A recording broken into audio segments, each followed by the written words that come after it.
gracias por la acogida, a los organizadores de este evento por la invitación y un saludo muy cordial, fraterno, a cada una y a cada uno de los que están sintonizados con este bello evento. Desde la primera hora de su pontificado, el Papa Francisco ha puesto en marcha un proceso de reforma de estructuras de la Iglesia, a comenzar por la curia romana, por el ministerio del primado. Su referencial teológico pastoral es la sinodalidad, como componente del ser y del quehacer de la Iglesia como un todo. Y entre los organismos eclesiales que son expresión del ejercicio de la sinodalidad eclesial, están las conferencias episcopales, que es mi tema que voy a abordar ahora, sean ellas nacionales o continentales. Conferencias que ciertamente, después de la reforma de la curia, van a tener una nueva configuración, ciertamente más sinodal. Como organismos de expresión del ejercicio de la sinodalidad o de la colegialidad episcopal, las conferencias episcopales son un sujeto eclesial relativamente reciente. Mesmo porque los estados nacionales solo nacieron con la configuración de los ideales democráticos de la Revolución Francesa. Las conferencias episcopales nacieron de la libre iniciativa de los obispos para hacer frente a los desafíos pastorales derivados del surgimiento de las nuevas circunscripciones civiles. Y rápidamente ganaron proporción e importancia, contribuyendo para un mayor dinamismo de la sinodalidad eclesial, en franca decadencia desde el final del primer milenio. En América Latina y el Caribe, las conferencias episcopales desempeñaron un papel preponderante, particularmente en el proceso de recepción del Concilio Vaticano II y también en la gestación de la tradición eclesial liberadora en torno a Medellín, aunque en medio a tensiones y conflictos internos y con organismos de la curia romana. Sin embargo, con el proceso de involución eclesial en relación a la renovación del Concilio Vaticano II, instaurado en la Iglesia en las 3 décadas que precedieron el actual pontificado, las conferencias episcopales pasaron a tener una relevancia eclesiológica cada vez menor. Además de haber pasado por un cambio profundo en el perfil de sus miembros, con ocasión de la celebración de los 25 años del concilio, por el Sínodo de los Obispos de 85, tuvieron su estatuto teológico cuestionado. A pesar de las reacciones y el malestar creado, nada impidió el cambio de su estatuto a partir de un marco jurídico establecido por la Carta Apostólica Apóstolos Suos de 1998, distante del espíritu de la eclesiología del Vaticano II. Relacionar sinodalidad eclesial y conferencias episcopales es situar la colegialidad episcopal en el seno del ejercicio del sensus fidelium de todo el pueblo de Dios. Para Karl Rahner, los concilios particulares, provinciales o regionales surgieron espontáneamente en la historia en orden a la solicitud pastoral de las iglesias y constituyen la prehistoria de las conferencias episcopales y su fundamento remoto. En otras palabras, hay una analogía entre concilios particulares y conferencias episcopales, nacidas un siglo antes de serem formalmente instituídas por Pío X. El propio Papa no solo hace referencia a tal analogía, sino que alude a ellas como una parcial sustitución de los concilios particulares.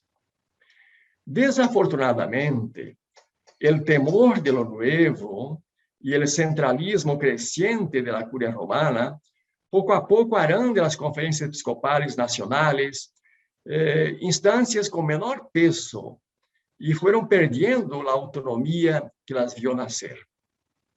A través de un decreto, Pío X determina que antes de una conferencia se reunir, se informe a la Santa Sede y se le envíe posteriormente las actas de cada sesión de trabajo, así como las decisiones tomadas. Ahora, esto no ocurría en relación a los concilios particulares. En la perspectiva de estas directrices, fue realizada la primera Conferencia General de los Obispos de América Latina y el Caribe, celebrada en Río de Janeiro en 1955.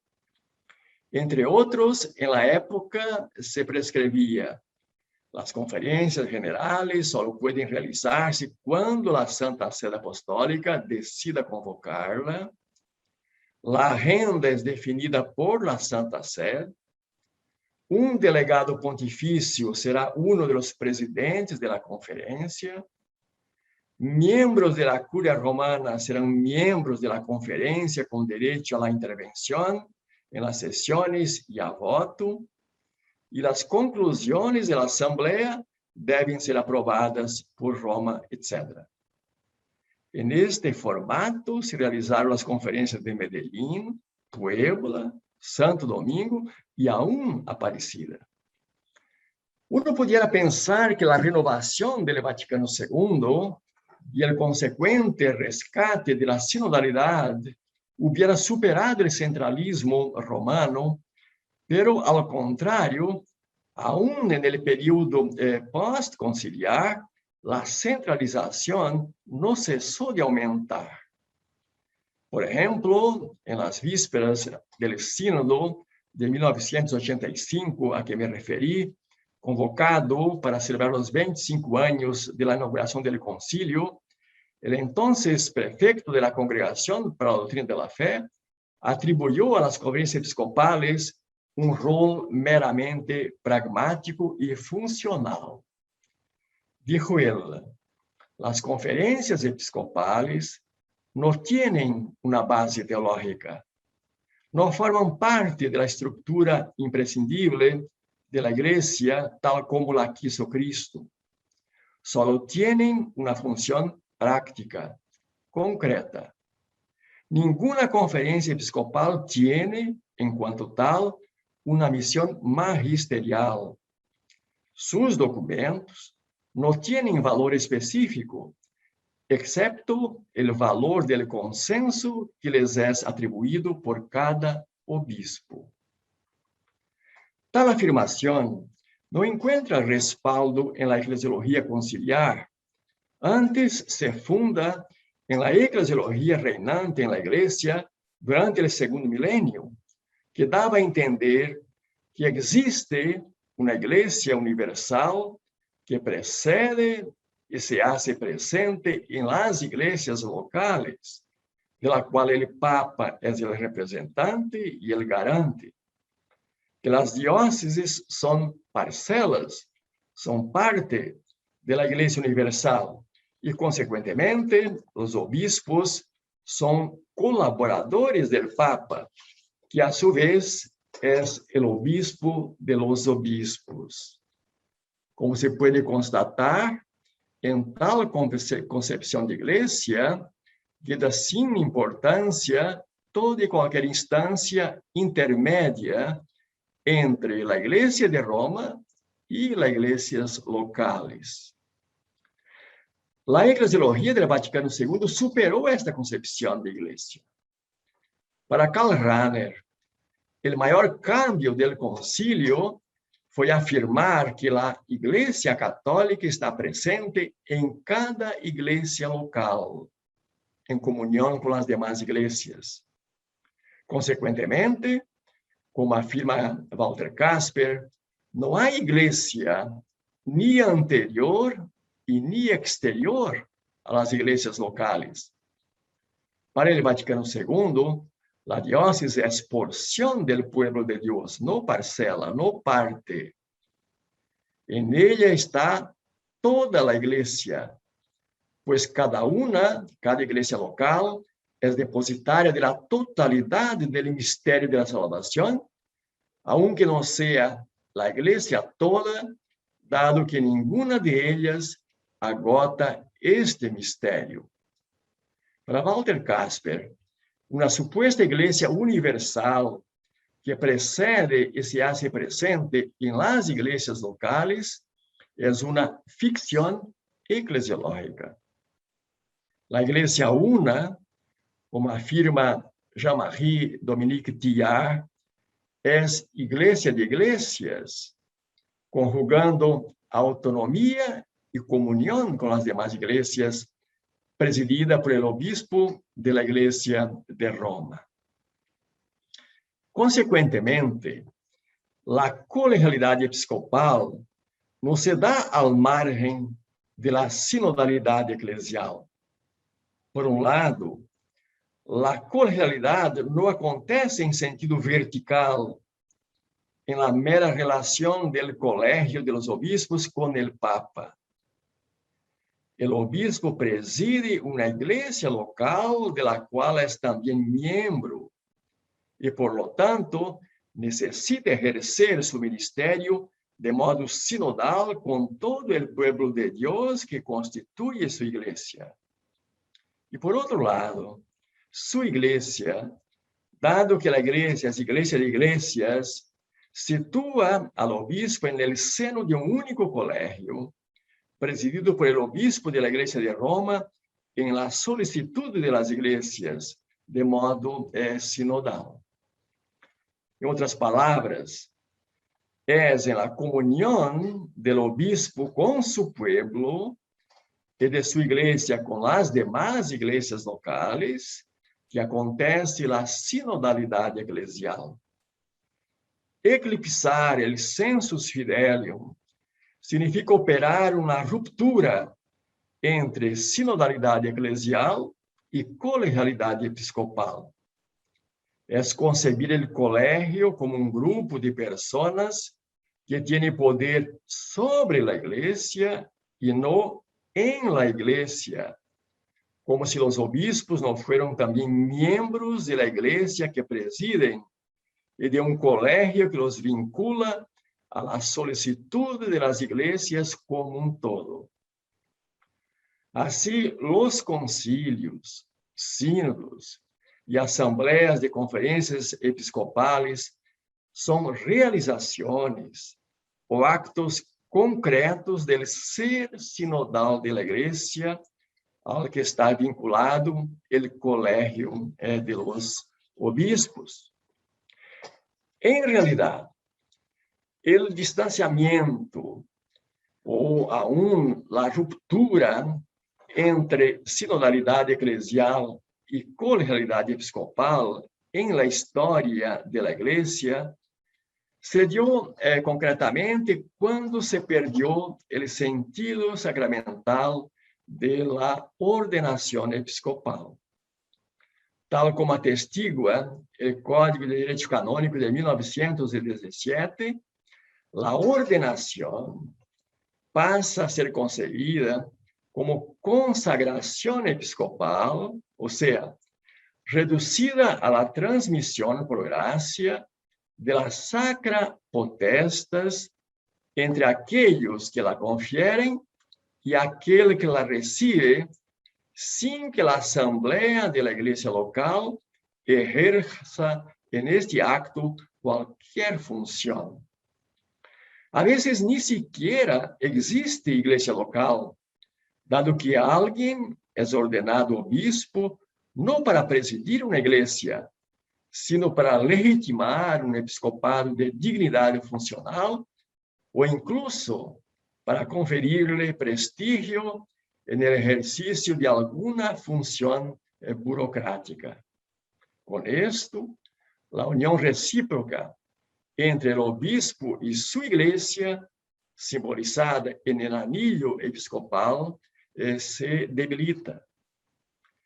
El Código de Derecho Canónico de 1983, a pesar de la nueva eclesiología del Vaticano II, continúa distante de la gran tradición eclesiológica, cuyo concepto central en relación a la colegialidad episcopal es la comunio ecclesiarum.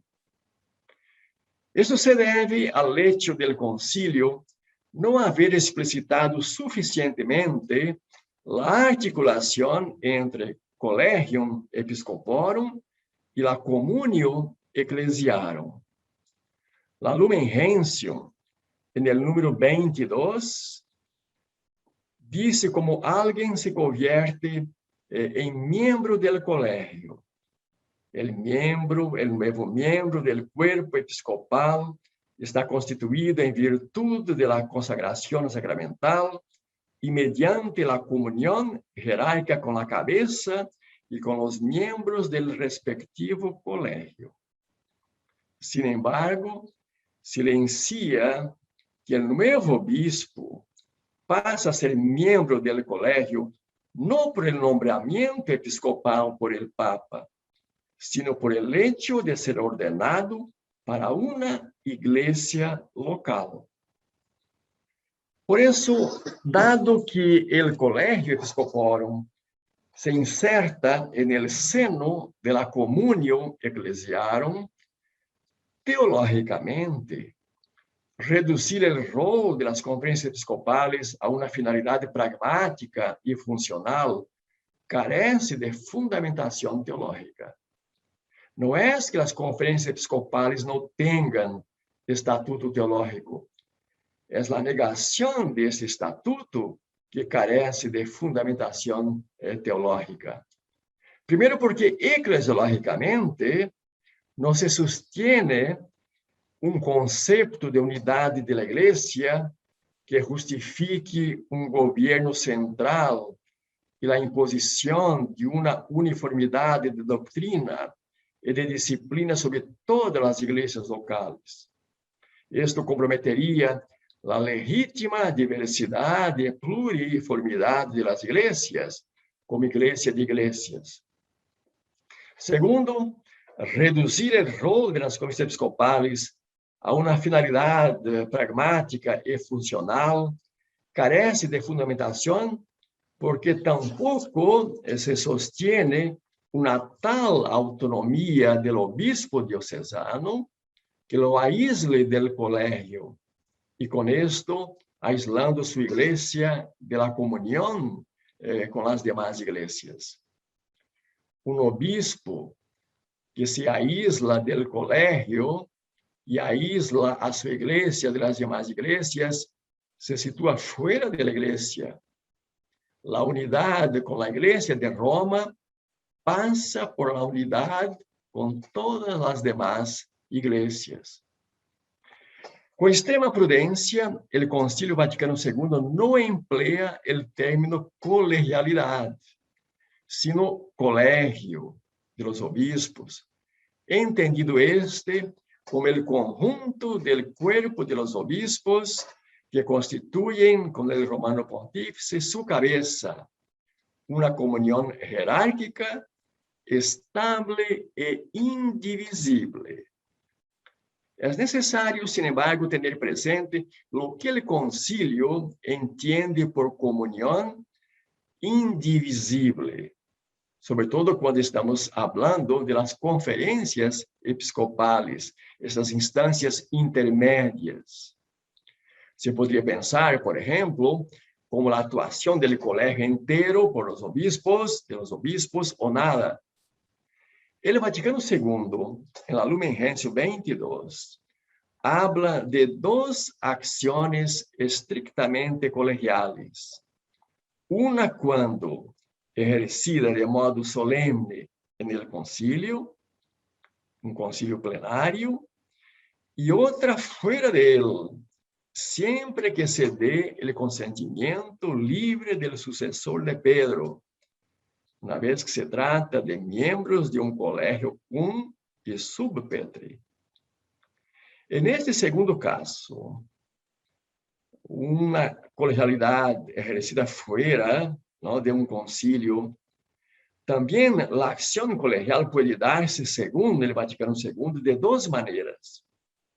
Una, cuando el cabeza del colegio invita a una acción colegial, como es el destino de los obispos, por ejemplo, y otra, cuando acepta libremente la acción colegial de los obispos entre iglesias locales de una región. Así está en Lumen Gentium 22. En estos casos, se trata, dice la Lumen Gentium 23, de formas parciales de la colegialidad, que el concilio denomina de efecto colegial, unión colegial o solicitud de todas las iglesias. Las formas parciales, sin embargo, no están desprovistas de verdadero ejercicio de la colegialidad, pues ellas son fruto del acto estrictamente colegial, dado que también se fundan en el colegio. Es sobre esta base teológica que el Vaticano II, de la Christus Dominus, número 38, aprueba y recomienda las conferencias episcopales nacionales, desautorizando, por lo tanto, reservarles una finalidad puramente pragmática o funcional. Ellas, de modo alguno, ponen en cuestión la autoridad del primado, cabeza del colegio, y tampoco comprometen la autonomía del obispo diocesano frente a su iglesia local. Por un lado, el ius divino del ministerio petrino coexiste en la iglesia con todos los miembros del episcopado, y por otro, el obispo diocesano no agota el ius divino, ya que la iglesia es iglesia de iglesias. Con esto, son las instancias intermedias entre las iglesias locales y la Iglesia de Roma, como son las conferencias episcopales, que permiten superar tanto un universalismo generalizante como diocesanismos estrechos y hacen acontecer la sinodalidad en la iglesia local y entre las iglesias, incluida la Iglesia de Roma, que preside la comunión de las iglesias. Muchas gracias.